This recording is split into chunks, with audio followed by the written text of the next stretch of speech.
I am Jim Collison and live from the Gallup Studios here in Omaha, Nebraska. This is Gallup Strengths Explorer series recorded on April 2nd, 2019. Strengths Explorer is a podcast series that dives deep into the 10 talent themes of the Clifton Youth Strengths Explorer, designed for adults who are interested in accepting, affirming, and growing the individual potential within a child. This series expands your language to describe what is right and strong with children ages 10 to 14. Could be a little bit on either side of that as well. To further your understanding, check out Gallup's book, Strengths-Based Parenting, available wherever books are sold, or you can find it right on our site, shop.gallup.com, and today's theme is presence. Don't forget to visit the Gallup Strengths Center, gallupstrengthscenter.com, for all your Clifton Strengths coaching resources and training needs. You can also catch the video on both streaming and downloadable audio for offline listening. We call that podcasting. All the cool kids are doing it. You can join it as well, get it right on your phone, listen to it in a car, on a train, in a plane. Recapture that time. It's available, all the links, coaching.gallup.com, or email us, coaching@gallup.com. Micah Libran is our host today. She's a workplace consultant with Gallup. Mike, it's always great to spend Thursdays or Tuesdays with you. We're recording this earlier in the week. Welcome to another Strengths Explorer. Thanks, Jim. I'll take this kind of conversation whatever day of the week I can get it. No, super good. I know it's always good to have you back. We're talking about presence today. And I think it's going to be a good one. So why don't you kick us right off and let's dig in. What does this theme mean? Just like with Clifton Strengths, if you're really going to help somebody with it, you have to love all of them. I will tell you, you're going to see that I love this one more than any other theme ever. So I'm not even going to try and hide that. I love it because I think I was this kid, and I know at least one of my children is this kid. So let's just get that right out there. That being said, yes, they are all fantastic and they all lead to excellence.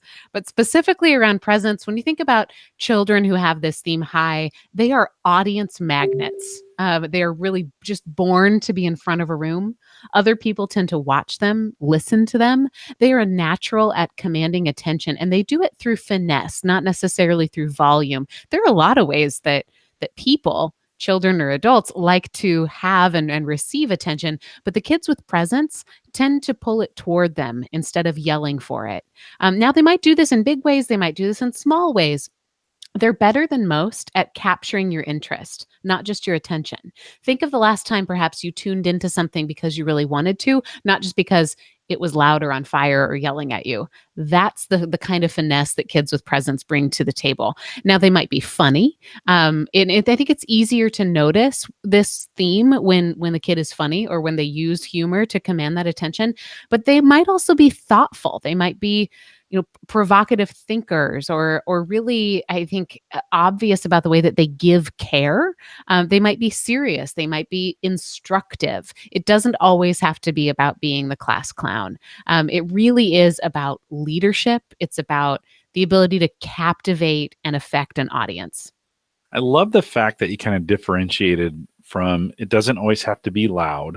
Mm-hmm. It doesn't always have to be the squeaky wheel. Right? Mm-hmm. That it can have that quiet leadership. It can have that thoughtful leadership. It can have that, but it is an attracting force. I think oftentimes people are attracted, other kids are attracted to them, right? We have some in the book, Strength-Based Parenting. We talk a lot about strength spotting. There's a whole chapter that it's there. So if you're coming to this series, and this is the first one you've listened to, by the way, we've created 8 others of these, I think is where we're at in the series. For you, but we talk about strength spotting. So Micah, as we're looking for this, let's describe it a little bit more. Sure. So the concept of strength spotting helps us widen the access to naming and appreciating and affirming these talents beyond just 10 to 14-year-olds. It's something you can do a little bit sooner. Of course, you want to be careful to realize that when you're just strength spotting, maybe if the child is younger, you want to give them even more grace to sort of dance in between these themes and not necessarily label them earlier. But as you're trying to spot presence, here's some things you might look for. Whatever these kids choose to do, whatever they choose to be, there's the likelihood that there's a lot of followers involved. Other people listen to them. Adults listen to them. So look for kids who are keenly aware of their audience. Those kids who tune into that audience as a response to that awareness. They're not just the children that other children hear. They're the kids who other people hear and respond to. Maybe a picture of this. My preschooler, my husband and I just learned, is really good at winking in context. I've spent the better part of more than 30 years trying to be better at winking and using that. I can't do it as well as he can. And we didn't even know that he was doing this until about 3 or 4 months after he'd been already doing it in his classroom. His teacher was asking me, "Hey, did you teach him this?" And I didn't. I genuinely did not. I'm not even good at it. I wish I could be. My husband never winks unless he's got something in his eye. But our kid knows how to wink and sprinkles that into sentences in a way that just makes people kind of delighted. The fact that we didn't even realize he'd been doing it efficiently for months, I think, is a great example of how he's got this one little, I think, tool in his presence toolkit that he uses effectively. He notices the effect it has on others. It does have an effect on others, and he knows how to refine it. Other ways you might spot presence, you might look for just the times when a group changes because a specific child is part of it. These children are probably going to be really great at parroting or mimicking back language that they hear. It's one tool that they have, their ability to sort of meet people at the frequency that those people are at, being able to understand maybe words that a certain group of people uses a lot and start to use them back. You might even notice the effect that presence children have on you, things that they say or things that they do that make you stop and pay attention. They'll speak up for others. They tend to make a grand entrance. I think about my nephew. At one point when he was very young, we were at a big family gathering and came in and just announced to about 100 people in the room, "I'm here." And there was this real comfort in being able to say, there is a spotlight on me and I'm so excited to have it, and it feels good because I'm going to be able to interact with my audience this way. They tend to feed off of an audience. Their eyes light up when they realize that people are listening to them. It affects them in a physical way, and that's certainly something you can spot with any of the talents. When do their eyes really light up? So, Micah, a lot of folks just responded to your winking story. And let me just warn you, that's probably not something you just want to start doing, by the way. Like, oh, that's so cute. Okay, adults, as we think about relating to these, and by the way, I do too, woo communication for me. And I see a lot of my younger self in this, and even some of my kids, in saying, "I'm here" when you say that, like, and I do that today. I'll walk into a room. Actually, you and I do this on the webcast. We'll oftentimes start as we get together, just you and me, or kind of both, maybe even a little bit down, but the being together sparks us a little bit. And then I watch us right before the program just light up. Like you've had a hard day, to be honest, right? It's not been easy for you. And right before we went live to do this, you just like, pow, you just kind of came on. As we think about that, so those are some stories about the way we relate to it. And you and I are very, very similar in this way. How might we also relate to this talent going back downstream as we think about interacting with these kids? Right. Let's remember, anytime we answer this question, it is not to say, what are we prescribing that these kids will turn into? Because talent is fluid. Talent is this sort of dynamic understanding of where we find our greatest results. And it's going to be affected by relationships, by recognition, by influence, by purpose. And so this is not an effort to put these kids into a box or to predict maybe where this comes from. This wasn't scientifically derived from CliftonStrengths by saying, okay, let's figure out, how 34 can turn into 10 themes. But I think it is really important for us to use this tool to understand, what pieces of me do I see in this kid, and what pieces of them are completely new and different and amazing to me. Within the presence theme, it's influencing all around. Of course, this might change into other talents and create some dynamics based on what other talents that the child has. But at its core, presence really is about creating an effect on other people. It might be worth seeing kids with presence as your co-facilitators. I think about a teacher I know of who would always shush the joke teller that she had in class because he was disruptive. And then she started to understand his talent and got curious about maybe how he could help her instruct even better. So she promised the child, "Hey, I'm going to let you at the end of class tell a joke. Now, I need you to have practiced it with me, and I need to have approved it before time. But at the very end of class, we have 3 minutes left. It's usually those 3 minutes where people are starting to kind of shuffle anyway. If you can stay with me, I'm going to let you tell that at the end of class." And instantly, it kept his attention on what was happening during the class. And it turns out the rest of the class was so influenced by him, maybe maybe even silently, that wherever his attention was, everybody else's attention was. So I think it's important as we're relating to presence, not to think about it as something we have to channel or something we have to tame, but really perhaps how would presence look if it was right alongside us as adults? How could it help us really co-facilitate the difference that we want to make in the world? Carol Ann says in chat room, she says she's built a stage with lights. These kids they get 2 minutes to have an audience at the end of the day. Mike, I didn't think as you were describing that, I never thought about the effect. I've seen teachers do this. In fact, I was just in a class presenting on our high school internship program, and the teacher did this. A student came in and said, "Hey, I got this dumb joke." She said, "Okay, what is it?" And then at the end of the day or at the end of the class, you can do it. I thought about the effect on the students, but I didn't think about it locking in or holding that student for the time. Right. And that they're kind of thinking, okay, this is coming. I need to pay attention. I don't want to miss my time. I want to make sure there's time left. So how cool. I didn't put two and two together to kind of think through that. My parents, I talked a lot. And so my parents put me in Toastmasters when I was young to kind of hone that skill a little bit, which was a super great group to do it. Sometimes though, if they're not directed in the right way, if they're not encouraged in the right way, they can start to get these labels, right, which are not healthy. If we were to describe presence in some words, what kind of words would we use? Since students are always listening, they're always hearing us, what kind of words would we use? Yeah, there is a theatrical element to this theme. Let's not apologize for that or try and change it. Now that element of drama can turn into so many different themes, probably influencing themes. It definitely could also be some executing, some relationship building themes, even some thinking themes. But no matter where it comes from, here's some words that you could use really to describe it other than, hey, my kid's intense.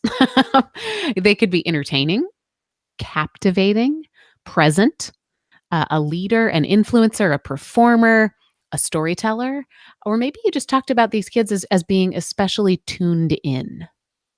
I always got notes back, or when my parents would go for parent-teacher conferences, great student needs to talk a little less, right? And so when we think about these, when we start to identify some of these as adults, how can we, what can we do with this information once we've identified it? I've got great notes on this, Jim, but I just got to say right now, I've had this aha moment in thinking about how we invest in presence in children and how we invest in presence in adults. I was on a couple of phone calls this morning with adults who have high presence, and it comes from a lot of different CliftonStrengths themes. But at the end of the day, it's this ability to affect an audience. And I noticed that sometimes things go really wrong if we haven't given our performers the script, or if we haven't helped these performers, these influencers, understand what it is that we all share. And so I think you probably help invest in the child talent of presence, perhaps the same way that you would having high influencing themes on an adult team, which is let's define where we're all going, and then let's help each other know what their scene is, right? Otherwise, you've just got a whole bunch of instruments all playing their best solo all at once. So how can we what do we do with this once we've identified a child with presence? Think of yourself as maybe the house manager of their theater. Your kid thrives with an audience. So how can you either be the best audience member or fill the seats for them? That might include moments when you just buckle in and you let them take you on a journey. You play with them when they invite you to play. You're surprised when they offer you new information. Maybe you just don't touch your phone for an hour when you're around them. These kids crave attention, especially yours, and giving it to them, especially with presence themes, is giving them space to practice their talent. It's important to give all kids attention, but it's especially the currency of care for kids with presence. Also, I think, maybe it's important to have a couple questions in our back pocket ready to really understand more about the talent and help your child understand their talent more. So instead of saying, "How was your day?" here's a string of ideas I came up with of what we could say differently. What's the hottest topic in your classroom? Who did you make smile and how did you do it? What did you teach your teacher? How should we spend our time today? What do you want to play? What is the most exciting part of this story? Do you want to hear a joke? What is the funniest thing you heard? Who needs some cheering up? What should we all be thinking more about? How do you know when someone is listening? Which also brings me to what's going to feel like a tangent, but I promise it's not. This morning, I'm watching Sesame Street with my two kids. They're 3 and 1. I know they are not sort of the target age group here for 10 to 14-year-olds, but there's a song on Sesame Street about listening with your entire body. And it was so inspiring for the rest of my day today. And it's not as simple as just, you've got 2 ears and one mouth, but it's about calming your tummy and focusing and aiming your attention toward the person. So I think really teaching a presence child good audience habits is going to make them even better for those moments when they're on stage. Yeah. No, it's so great and so important. And those some great questions. So as we see this, how can we affirm it? I mean, how can we really? And I really think the word affirm is really is like a catalyst. Mm-hmm. How do we not just deal with it, but how do we accelerate it? How do we work with it and affirm it? Oh, Jim, I love what you just said. How do we not just deal with it? I fall into that trap as a busy mom who also works full time. I feel like sometimes attention is just something I have to deal with. So let's just remember, especially with kids with presence, attention is their currency. Avoid the temptation to couple attention and neediness. Allow them to bask in that attention. Allow them to enjoy receiving it, and help them understand perhaps the healthiest and most efficient and effective ways to gain attention. How often do we hear, gosh, they're just trying to get your attention, as if it's a bad thing? No kidding. Of course, they're trying to get your attention. Give it to them and see what they do with it. You're going to be captivated. Maybe instead of that, what we're trying to say, they're just trying to get your attention. Maybe what we're trying to say is, hey, that negative behavior is an attempt to shake you off of where you are and into a space with them. That to me, I think, is a much better realization than, oh, they're just trying to get your attention. The best thing you can do to affirm a kid with presence is to willingly share the space that they're creating for you. And you do that by looking at them, by listening to them, by laughing when they laugh. Micah, we've got some comments. They liked your questions so much. They're like, oh, are these going to be printed somewhere? Actually, they're recorded somewhere. You can actually just take the video back and listen again. Super funny. It's funny how sometimes we get into the liveness of this and we kind of start thinking, it's recorded for you. You can go back and find it. We do post these questions to the show notes when we publish it. So a couple weeks from now, we'll get these published. Micah does a nice job. And Mark, who is our editor and writer, does a really nice job of posting these. So again, you're listening for the first time or even listening for the 100th time, and you haven't gone out and looked at the show notes, head out to the page, coaching.gallup.com, find this link in this post, and those will be available for you as well. Okay. Go do it challenge. Micah, what are we going to do this week? Sure. And speaking of recording, if you want this instantly and you don't want to wait for the show notes, I will be posting this to Instagram today at Strengths Talk is where you can find that. 2 challenges that we'd like you to dive into, something simple but direct that invests in presence that you can do with your kid this week. You don't have to try both of them. I'm giving you 2. The first one I call Good One. Your challenge is alongside your kid, whether this is your student or your child or another child that you just happen to love, learn to tell a new joke, a new story, or a new song. I mean, in certain circles, this could even be like a rhyme that makes its way around a playground. Learn it together, and then separately practice telling it during the day to other people. Debrief with your kid about what worked, what landed, and how you each tended to tell that joke or story or song. What about number 2? Yeah, number 2, we're calling Eyes Up Here. Here is where I want you to put your kid in charge of facilitating a specific family or classroom conversation. Tell them ahead of time it's going to be their job, and then follow their lead as a good participant yourself. Here's some ideas. You could have them come up with their own would you rather icebreaker. You could have them come up with some great questions that they ask the family to review the day. You could ask them to lead the classroom in some celebration or some recognition. Maybe you think about even just asking the kid to lead the family or the classroom in prayer. Or maybe they are your helper for taking attendance if you're in a club or a classroom and they just need that moment even to be in the spotlight with a very rigid expectation. Some great challenges. Again, we'll post those to at Strengths Talk on Instagram. That'll make its way over to the Facebook group. And of course, we post these in the show notes. They're available for you if you head over to coaching.gallup.com. Micah, it is a reminder. It's funny, I have 5 children, and none of them have this theme. So their dad overdid it, and this is one of those areas where it always shows me it's we debate nature versus nurture, and if it was really nurture, I think some of my students, my kids, would have picked up on this and would have been this way, and none of them are. And so what's fun about that for me is they really let me be that for the family. They're super comfortable with dad speaking on behalf, or dad leading things when we're doing stuff.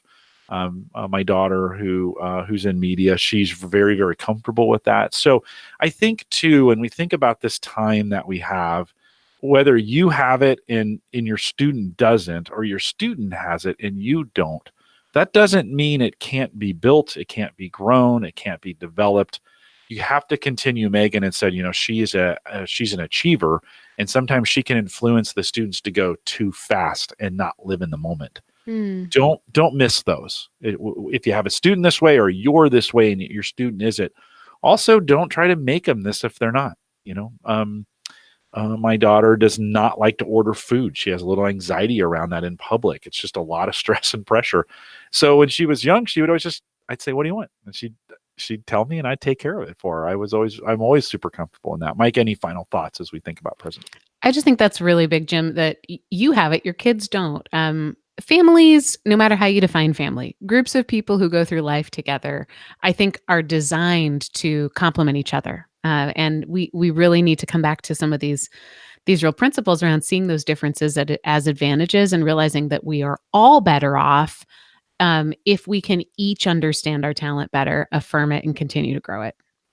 So in that, I think in that spirit, really the goal of our podcast here is to simply improve the conversations we have with children, to help adults accept, affirm, and grow those natural talents within kids. Special thanks to Cox Internet and Dr. Mary Reckmeyer, Jerlene Mosley, and Johnny Leesfeld.